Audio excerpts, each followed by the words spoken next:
Assalamualaikum warahmatullahi wabarakatuh.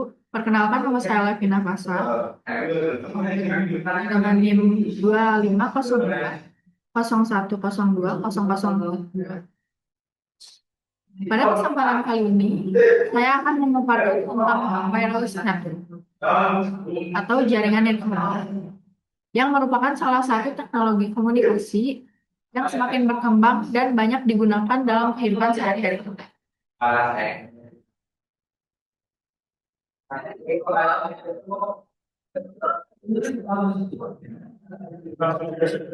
Wireless network menggunakan gelombang radio untuk mentransmisikan data antar perangkat tanpa memerlukan kabel. Teknologi ini memanfaatkan spektrum elektromagnetik yang memungkinkan kita berkomunikasi jarak jauh tanpa hambatan fisik seperti kabel atau koneksi terbatas lainnya.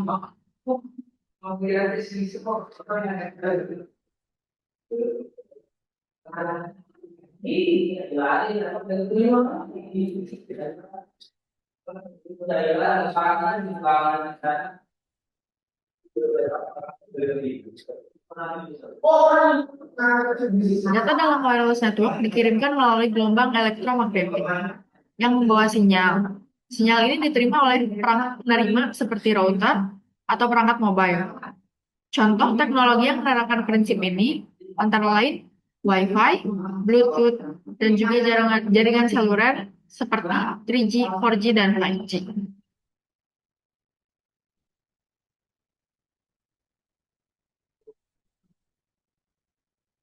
Untuk keuntungan wireless network, salah satu keuntungan utama dari penggunaan jaringan nirkabel adalah mobilitas yang tinggi. Pengguna dapat dengan bebas berpindah tempat tanpa harus tergantung pada kabel fisik.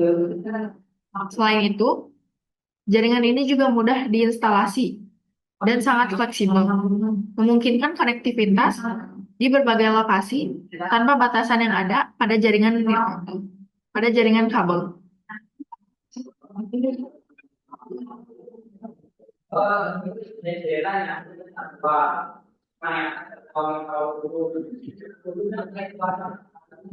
Di sini ada masalah utama dalam wireless network. Masalah dalam wireless network tentu saja meskipun ada banyak keuntungan, penggunaan jaringan nirkabel juga menghadapi beberapa tantangan, antara lain interferensi. Sinyal dapat terganggu oleh perangkat lain yang menggunakan frekuensi yang serupa, atau gangguan sinyal dari perangkat lain yang menggunakan frekuensi yang sama ataupun dekat. Yang kedua ada jangkauan. Sinyal terbatas pada area tertentu yang dipengaruhi oleh kekuatan sinyal dan hambatan fisik seperti dinding. Di jangkauan ini, pembatasan area jangkauan sinyal tergantung pada kekuatan sinyal dan hambatan fisik seperti tembok ataupun benda besar. Yang ketiga ada keamanan. Keamanan rentan terhadap serangan seperti pencurian data, spoofing, dan denial of service atau DOS. Untuk keamanan, karena data dikirim melalui udara, jaringan ini sangat rentan. Yang keempat ada kapasitas.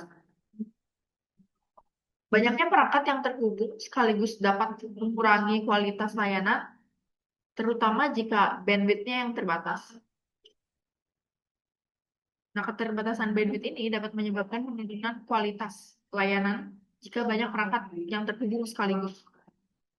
Yang kelima, ada pengelolaan spektrum. Alokasi dan pemanfaatan spektrum elektromagnetik yang terbatas. Jadi terdapat pembatasan dalam pemanfaatan spektrum elektromagnetik ini yang harus dikelola dengan bijaksana untuk menghindari interferensi.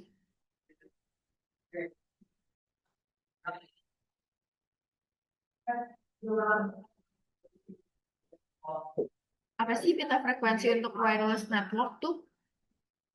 Pita frekuensi untuk wireless network untuk mentransmisikan data.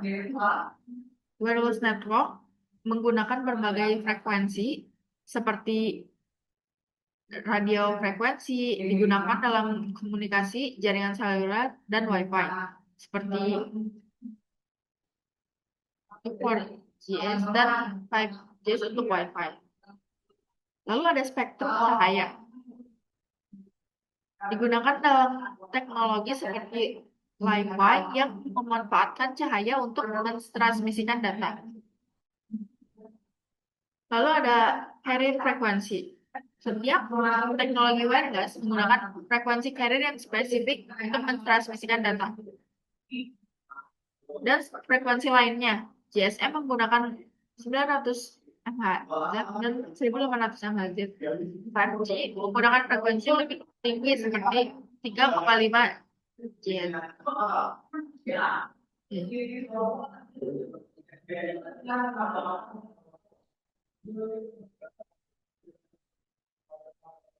Teknologi komunikasi data. Yang pertama ada CDM atau Code Division Multiple Access. Kode division multiple access ini menggunakan kode unik untuk setiap pengguna sehingga beberapa pengguna dapat berbagi frekuensi yang sama tanpa saling mengganggu. Teknik yang memungkinkan yang kedua ada WDM, Wavelength Division Multiplexing. Wavelength Division Multiplexing ini menggunakan panjang gelombang yang berbeda untuk mengirimkan beberapa sinyal secara bersamaan melalui satu fiber optik. Yang ketiga ada Time Division Multiple Access. Time Division Multiple Access ini membagi waktu secara bergiliran agar beberapa pengguna dapat menggunakan frekuensi yang sama. Yang keempat ada Orthogonal Frequency Division Multiplexing. Orthogonal Frequency Division Multiplexing ini membagi sinyal menjadi beberapa subchannel untuk mengatasi gangguan dan meningkatkan efisiensi.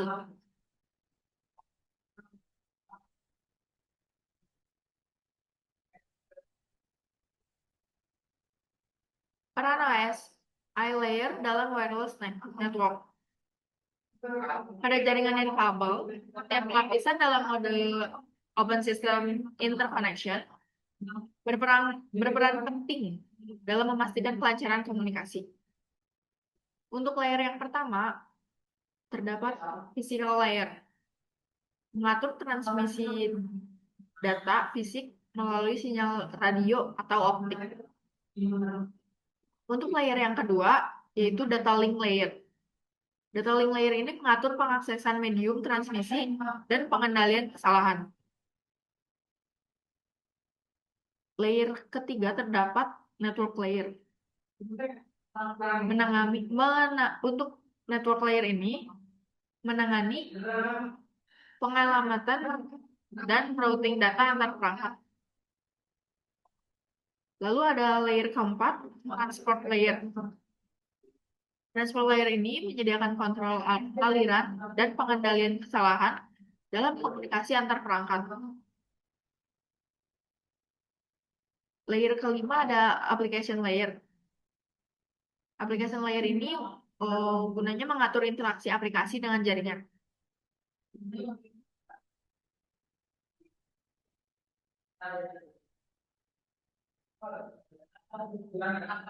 Wireless network ini telah mengubah cara kita berkomunikasi dan berinteraksi dengan perangkat lain.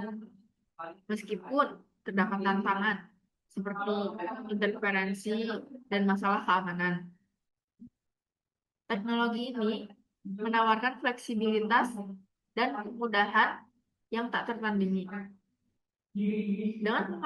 Dengan pemanfaatan teknologi yang tepat, kita dapat mengoptimalkan kinerja dan meningkatkan keamanan dalam jaringan nirkabel ini. Sekian penjelasan untuk UTS Wireless Network kali ini. Mohon maaf apabila terdapat kesalahan.